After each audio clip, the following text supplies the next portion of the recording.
Hello War of the Visions fans, I have heard you asking about a new video on the Veritas and the newer Veritas specifically, and unfortunately I haven't played two of them as much.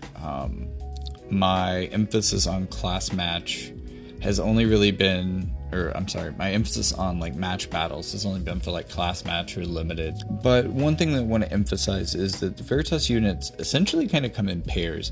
They do similar things, but from different ways, different perspectives. The first two pairs were more about damage. Veritas of the Heavens is just kind of like raw power. He's okay as a brawler, but like he just hits really hard is kind of the biggest, and in a large pattern is really one of his defining qualities. For Veritas of the Waters, she does a lot of things and she's very torn, but she's the magic side of this equation in that she has a lot of penetration, so she can have very consistent damage even against people who might resist her better. She's not as much of a damage heavy unit, but she does do a lot of things when she connects with people. Okay, we were continuing through the Veritas in this video, and I finally gotten to the last two. Now, Veritas of the Dark isn't completely out yet, and Veritas of the Light I haven't fully built out yet. And also, for Veritas of the Light, you know, I'm competing in the limited stuff. Maybe I'll include some video of that, but I'm not necessarily doing match battle every day anymore.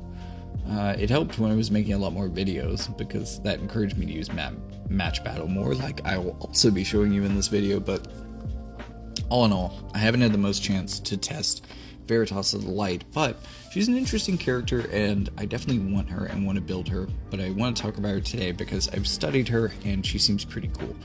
So let's talk about it.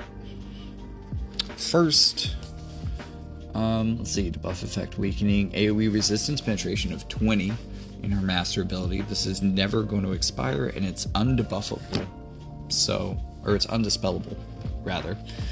I don't think there's any ways of debuffing that yet. It's undispellable, so she's always going to have AoE resistance penetration. Very cool.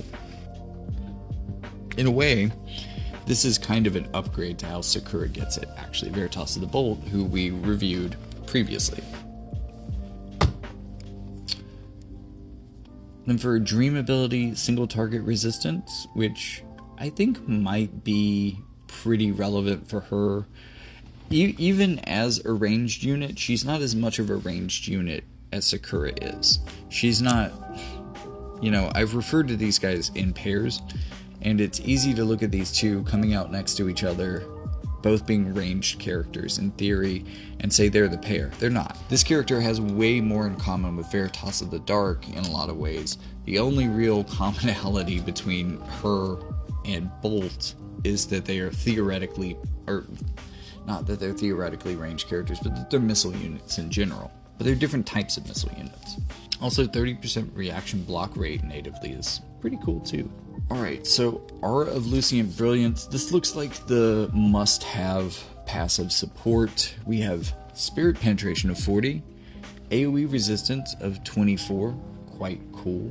Remember that there's already 20 AoE Resistance Penetration for this character as well.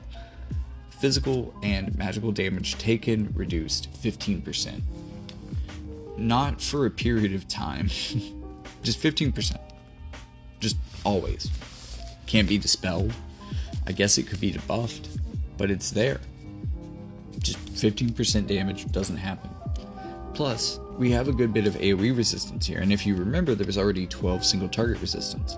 So if you want to like section off 12 of this AoE resistance, with that single target resistance, that's another 12% of just general damage mitigation, with a little bit of extra for AoE at this moment. And that's just with your first support. So you can add to that magic and dark resistance potentially, not something I'd advise. Magic and decreased attack activation time. She's not really that much of a support character, so that's actually pretty good. I don't mind that for her at all. I think Speed Booster is probably what you do though. Single target resistance of 12. So when you combine this in with everything, We have single target and AoE resistance of 24 between this and her master ability.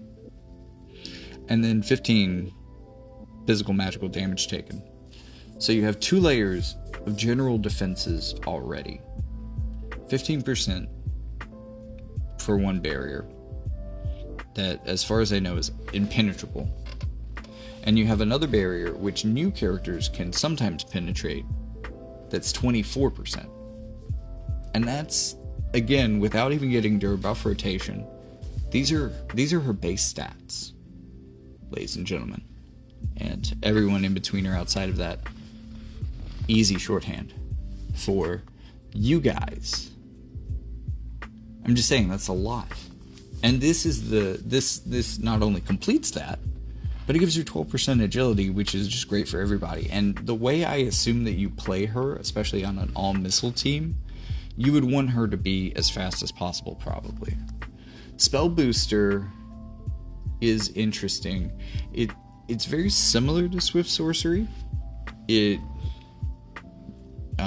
decreases the non-skill activation time too.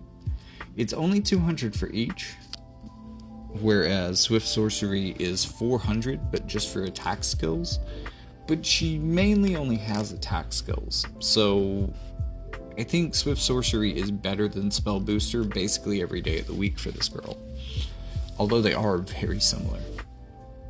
But in any case, you're running Aura of Lucian Brilliance and Speed Booster 99% of the time, I would say. I mean, just the general wall that she presents, and having this much general resistance to literally everyone, some of it impenetrable, that doesn't expire or get dispelled. It's really uncommon, especially for a ranged unit. And here comes my point. She's not really that ranged. She's more like a dual gunner ranged, to where she gets in the middle of it. She has some additional range, but she's not a long range character. She's more of a mid-range character. And maybe the best comparison for her would be characters like Barret from Final Fantasy VII, or even Lara Croft from Tomb Raider. Anyways, before I get too off topic, Light Retribution looks interesting. It's only physical damage. I'm not a big fan of that, but it does have a very high range. I think the cool thing, though, 20% chance to heal off of everything. Wonder Heal is probably the way to go.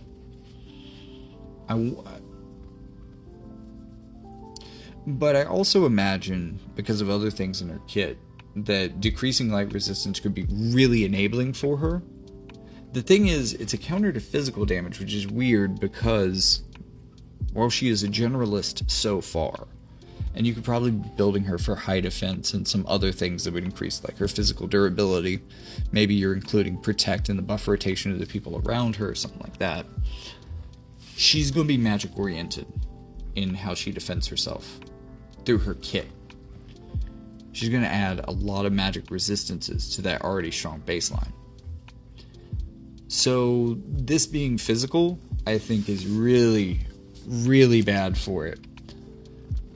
It makes Magic Guard worth considering just because of how good she is into magic. This is kind of niche and kind of weak. But if you could reduce, even at a 20% chance, if you could reduce incoming magic damage by an additional layer of 45% before they hit all the other layers that we're going to see later, that actually could be kind of cool. I still think it's very weak. I mean, it's from Spellblade, which is very, very old. But considering the way that her kit plays out, might not be that bad. I still think Wonder Heal is probably the way you're going to want to go. And just looking at her supports, I want you to notice something. Not something that's there, something that's not there. Now, if you saw my coverage of Veritas of the Bolt, it was there for her right away. There's no range increase here, right? Now we will see a range increase here in her kit. Only a range increase of 1, so half of the range increase that Sakura gets. So maybe moving that out to about here. Not huge. And that's all. That's it. So this girl is going to be a lot more close range and a lot more brawlery. And that's why I compare her to Barrett or to Lara Croft. She does have ways of boosting her. She does have a way of boosting her range, but it's not big, as you can see. And so I think what she's going to want to do is you're going to want to pick your enemies to be maybe magical so that you can lean into her strengths. And you want her to go out in front of 2 other gunners. And you want her to basically ruin the field, hit everyone on the opposing team, and leave it for the other 2 units on your team to pick off, drawing the fire while also managing to essentially tank through the damage by virtue of her being the only character around, because she doesn't quite have the range of these other characters. For instance, I mean, I guess Lightspeed Bullet, like, I shouldn't be expecting the basic, and generally you don't even want the basic attack to be that good of range, and she probably won't use this back to back. If she already has haste, she probably won't use this. I would assume, I would hope. But, like, Radiant Holy is not affected by range increases. Neither is Ultima Burst. So she has a couple of moves that aren't affected by this at all. And yeah, even when the moves are affected, it's not by a lot. So she's going to be a lot more of a mid-range, quote-unquote, ranged character. So now that we've adjusted how we think about her, what's she getting in addition to that range? Well, 4-time activation, 50% magic damage reduction barrier. That's pretty nuts. But this onion has more anti-magic layers, and we'll get to those in a second.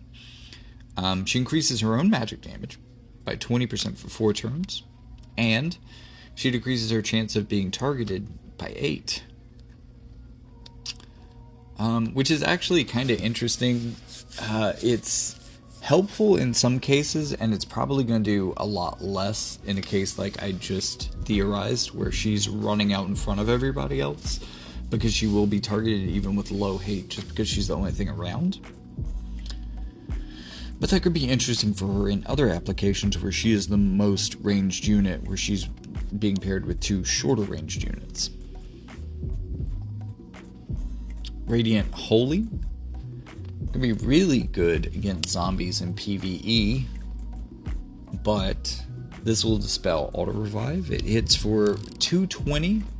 It does light magic damage, not missile like a lot of her skills. She's a kind of mixed in being a magic damage dealer and a missile damage dealer.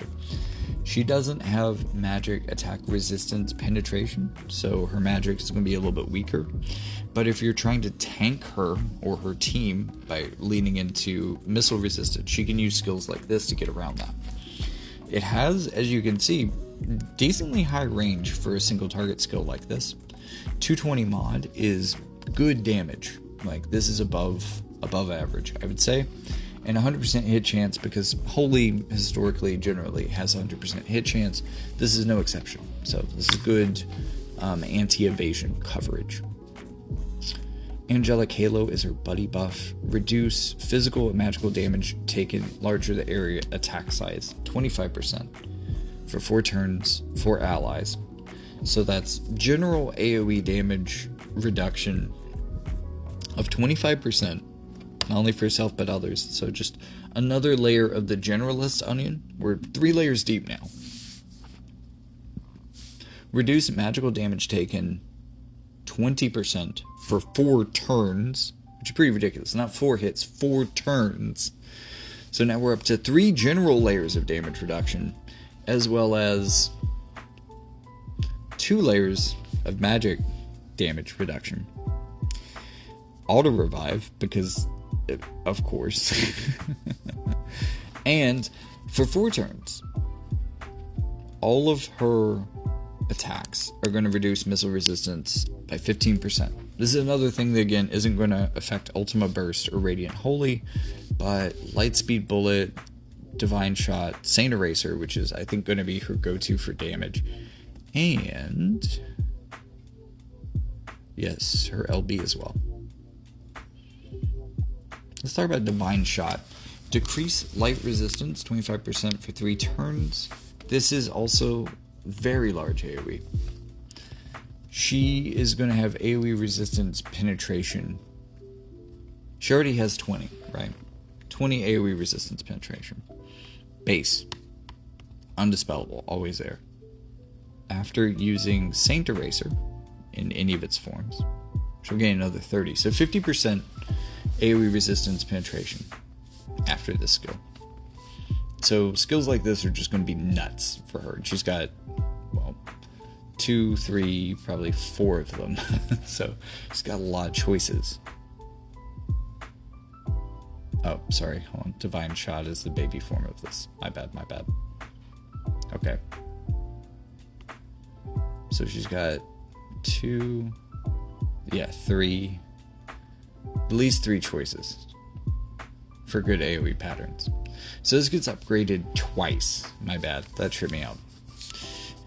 So her basic attack pattern, the thing that she's probably going to want to do first, is decrease light resistance 25%, which is going to skew her more towards supporting light and light missile teams, playing with Fina, playing with Yuna, playing with maybe even old Jaden.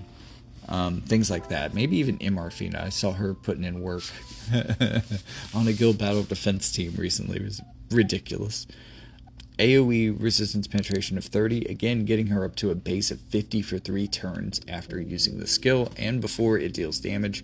200% mod is not, again, that's kind of like baseline for good damage these days, so I'm not going to argue with it. Especially this big, it would be irresponsible for it to do more damage than that with an attack pattern that large.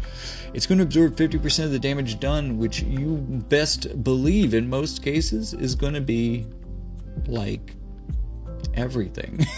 full heal just for using it. Automatically going to cast another skill, Photalysis, for self, and 50% chance to inflict poison, which will inflict 45% HP damage over 3 turns. 50% is also pretty high. You're going to need good, strong poison resistance to deal with the damage over time on this girl. Then we have Ultima Burst. It's going to increase spirit and magic attack resistance penetration by 40 for just this cast, unfortunately. However, the range on this is pretty crazy. Even without the range buff, if her range buff is run out, this might be the longest range thing in her skill. If she still has her range buff up, it's probably Saint Eraser. So there might be times where she can use this to get even further out, but I doubt it. This is going to be non-elemental magic damage, so if the issue wasn't missile resistance, it was light resistance, and you can't use Holy, you can use the Ultima Burst. 220 mod also is quite powerful. The box AoE pattern, it's not a diamond, but it's pretty darn close. It's halfway between a diamond and a plus, so I'll take that any day. It seems quite strong. Yeah, just a really good package for being able to bust people down. Divine looks like a pretty good heal, has decent range, decent healing. It's a little bit below grade, I would say, but it's pretty okay for like sub-job stuff. Triple Ray is a 3-hit skill with bad range, but good chaining potential, I guess. Spellblade is very ignorable. I mean, potentially, if you want her to play a more Barrett-like role on the field, maybe, but I don't think so. You probably want to do Magic Striker. I like this a lot. So boosting her magic, her agility, and also throwing in a larger reduce area attack size. Her AoE, which is naturally better, you probably want her to use more often. It's probably a reason you wouldn't use magical build-up, just because getting it onto herself and others is probably more beneficial. But this gives 35% where the other one gave 25%. Might be an option. Punishment is okay. Sparkling Cure, in that it comes with other things, is potentially better than Divine. which is another reason maybe to run Magi Striker as her default sub-job, I would think. But also maybe not. I don't think the range is quite as good. The characters have to be near each other as well. But the slash and magic resistance, for what it's worth, is at least something. Mystic Bind, 185 mod is a little bit below rate, I would say, but chance to inflict stop is a big deal. It's only 25%, so kind of easy to resist, but still a good skill. And then Green Spear Rain, as we've said, she's going to love AoEs of all types. But big AoE like Green Spear Rain was a 185 mod. It's a little bit weaker than some of the stuff in her main job, which should mean she won't use this often. But as it is pierce damage, not missile, this is another way to avoid missile damage. If someone has resistance to that, but not piercing, then she can throw this pierce damage in their face. Also, chance to inflict confusion, not high, but this is her another way of reducing magical damage against her. So another way that she's really good into magic. Here's Photalysis, the unlock skill. It's going to be a dispel for someone near her. Pretty good range on that. It's also, it's going to dispel debuffs. Yes. General dispel package, like positive dispel package. But also it's going to get Blind, Mobilize, and Berserk. This seems especially good into, say, like Sodley and Riku, so maybe especially good right now into Earth. Also potentially good into Shurika as well. She's very famous for Immobilize, so could be okay, but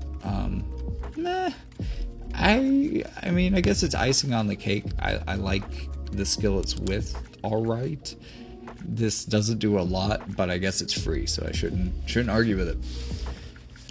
Then we have Dawn of Judgment. Look at this big AoE pattern. Another big AoE skill for her huge AoE resistance penetration. She is a monster.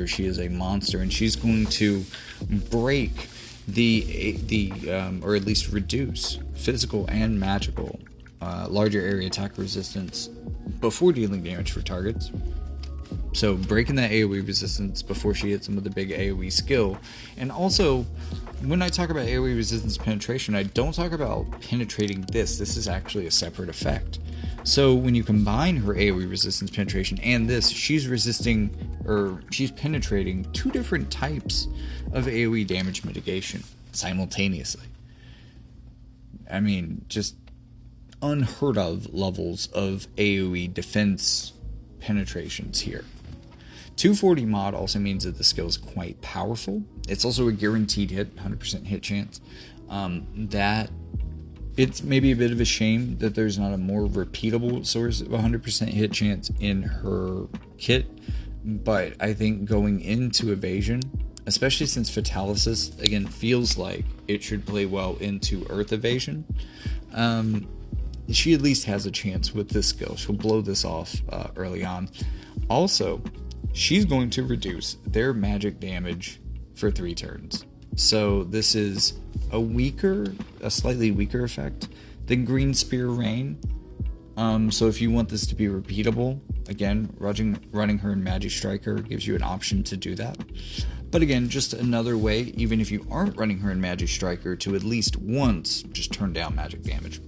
This girl should be ridiculously consistent into magic. And maybe to take it even a step further, this would be a really good partner, maybe not the character that people are thinking about for this, but Helena the Black Rose being a character that can reflect on herself. That's another way of just saying F you to most all of magic. They could be a very, very potent anti-magic combination. So that's something worth thinking about. And maybe a good reason to hit up Match Battle a little bit more than you have been. Not calling anybody specifically out, because I'm, as I've said, just as guilty. But Veritas of the Dark. Single target resistance penetration base. So, for one, this is kind of the duality between light and dark, right? So light had AoE resistance penetration. Dark is going to have single target resistance penetration. due to Dream ability, debuff effect weakening 20% is pretty good. I like that. But also reduces all incoming damage by 10%. Very same as on the light side. So we're going to build up that generic base. We're going to build up a couple layers of just general damage mitigation with this character. And then we're going to see that honed and shaped in the physical direction, as opposed to how Veritas the Light was very anti-magic.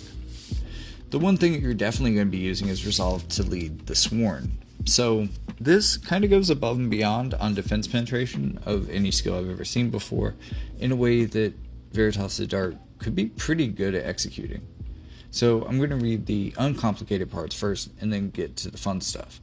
Increase reaction block rate 50% base, so just 50-50 chance that no you don't get that reaction ability. Decrease AP consumption 15%, which is good for his sustainability. When conditions are met, autocast the following skill: agility up and HP absorb. That's a 50% HP absorb and I think 20% agility for 3 turns when below 70 HP, which is such a good threshold for this, because sometimes it can be possible to break people down and just miss lower thresholds, but 70 makes it pretty certain that it's going to happen, and pretty certain that you should be able to recover too pretty well.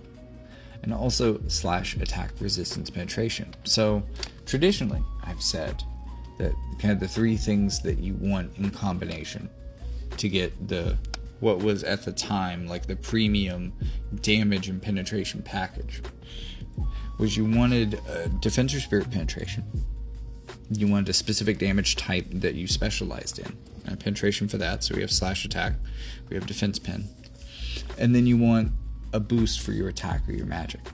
So we're going to be looking for that attack or magic somewhere else, but we're going to be getting a baseline of 40 for defense and slash attack, and that baseline of 40 is going to go up naturally 4% up to 20, so up to 60 base defense penetration after you receive damage. It's pretty cool, and hopefully this guy can last for enough hits to really become a monster. It's also going to mean that he's going to get more dangerous into the game naturally without having to do anything extra, even though it's probably going to happen kind of slowly. If you want to boost that up and make it possible to undispellable, just in the background, constantly, passively, 100% defense penetration after taking a couple hits. Natural Instincts from Strider gives you the other 40 defense penetration and a little extra accuracy as well. This isn't necessarily what I think you should do, but if you want the defense penetration, it's there. Vengeful Hero provides the attack side of things. Remember, that was the third part that I said was needed. And honestly, for newer units, because single target and AoE resistance penetration have become more common, really you need that 4th thing too. And he already has that for single target, as we pointed out. So he's really modern damage dealer levels of comprehensive penetrations here. Jump. No. Dragoon Lore could be cool, considering that he just kind of passively gives himself HP drain when he needs it. Probably the most convenient HP drain skill, in that it isn't even a skill. So 20 healing power would actually boost that quite a bit, and giving him extra HP could also just boost the numbers a bit as well. So this could be really good for specializing into that. I think I'd rather go with Natural Instincts or Vengeful Hero probably, but Dragoon Lore could be good for certain builds of this, especially if you're using Dragon's Blade as your counter. Honestly, it's not my favorite. It is kind of old, but it could be a backup way to heal. And if you're running Dragoon Lore, you probably want to heal as much as possible to take advantage of that healing power up. If not, and in most cases, you're probably running Dark Retribution Blade. 30% chance to counter all damage means it's going to happen pretty consistently. It has pretty good range. 121 mod is fairly strong for a counter ability. I mean, it's kind of par, really. But in addition to par that's going to activate fairly often, which is, if you're not keeping track, pretty good, you also get 10 AP.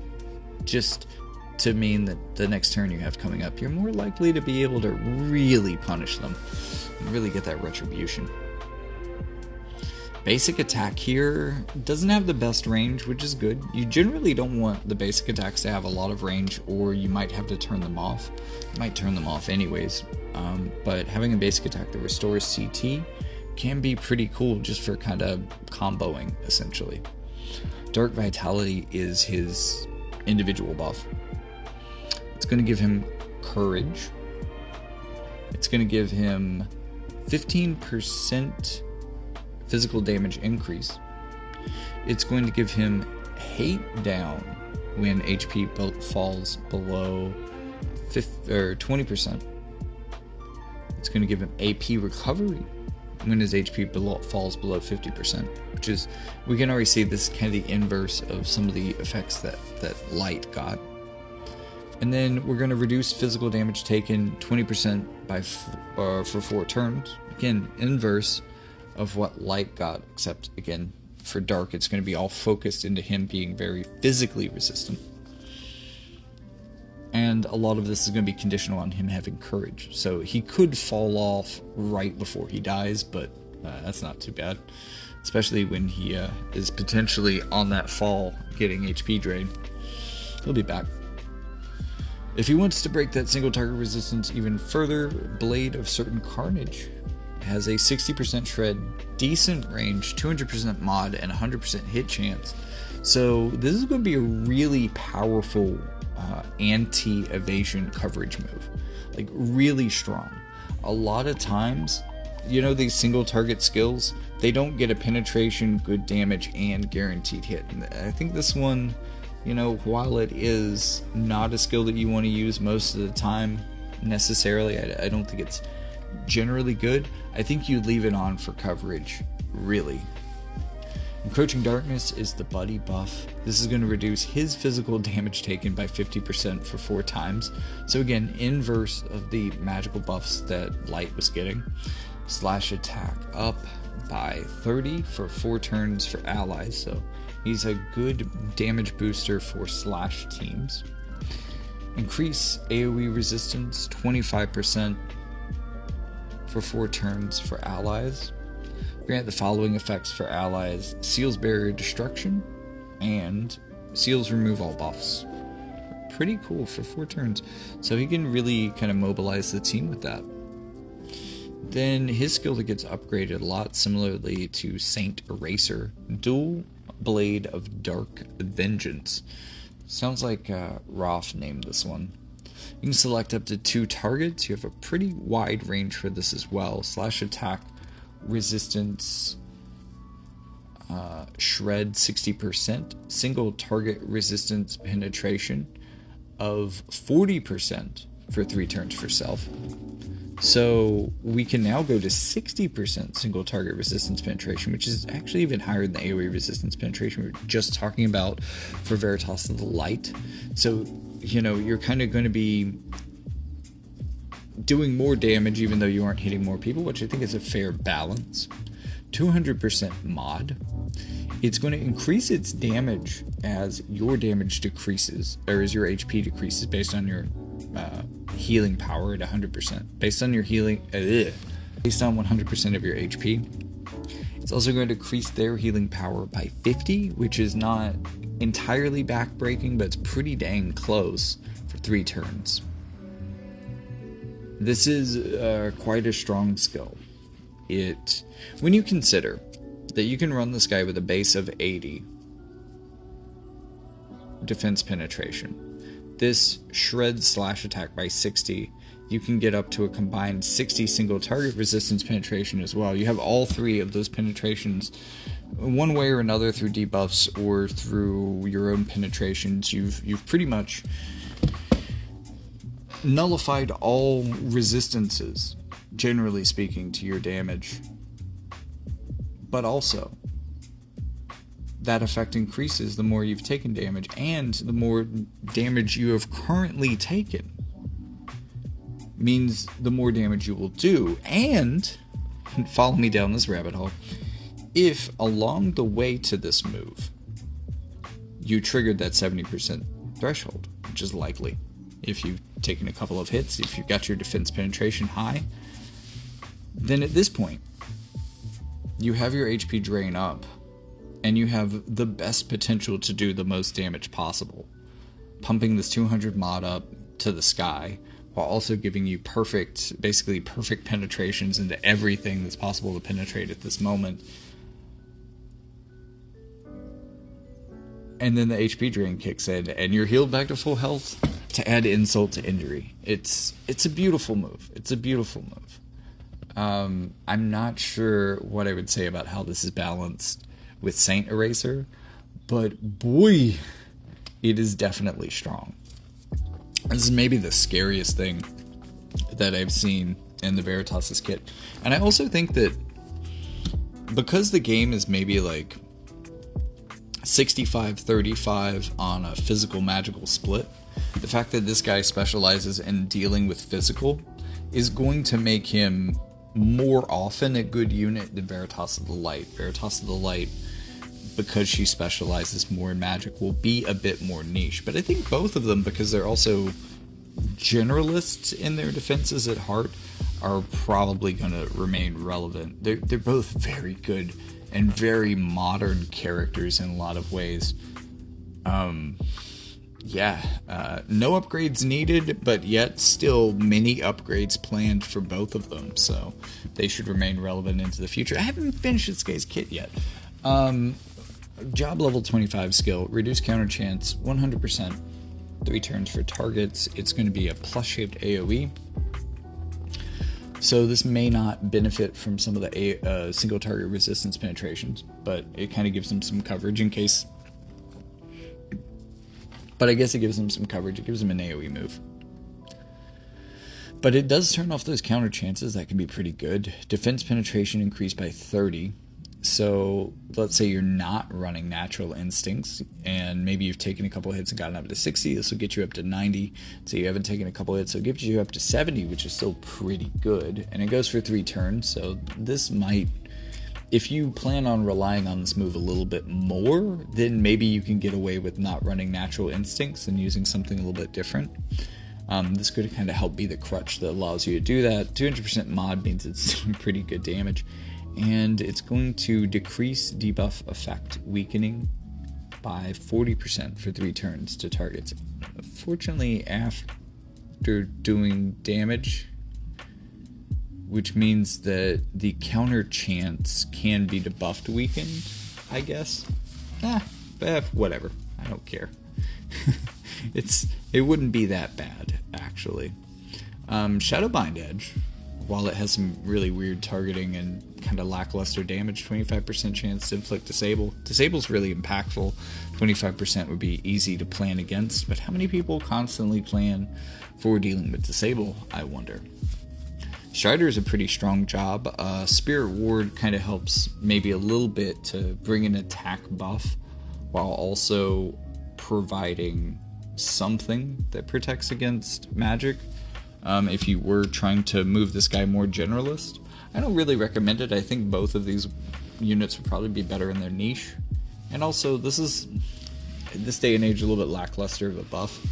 I really do love Twisting Shieldbreaker, though. The range is terrible, which means that you can constantly leave this on, and you'll only use it when it's beneficial, which is rarely. But when it is, it breaks physical barriers, dispels courage, and whacks them with the 200% mod, which isn't as impressive as when it came out, but still slaps today. For Dragoon, there really isn't anything except for Dragon's Kin. That would be the other way of getting him some attack. A little bit more greedy, but does some good things as well itself. And that's where we are. We don't have a limit burst for this guy yet because he's still not kind of fully out for us yet. And that means that there should be awakenings and upgrades and all sorts of things coming for him still, including, upgrades to limit bursts, and as we're seeing lately. Remember to like and subscribe, or to support the channel, you can go to Amazon.com and check out my books. My name is Jackie Fox, and you can also find pages on Ko-fi and Patreon to support me with that name under that name as well. So no matter how you want to support the channel, even if it's just leaving a comment, do what you do. And with all that being said, I'll see you in the next one.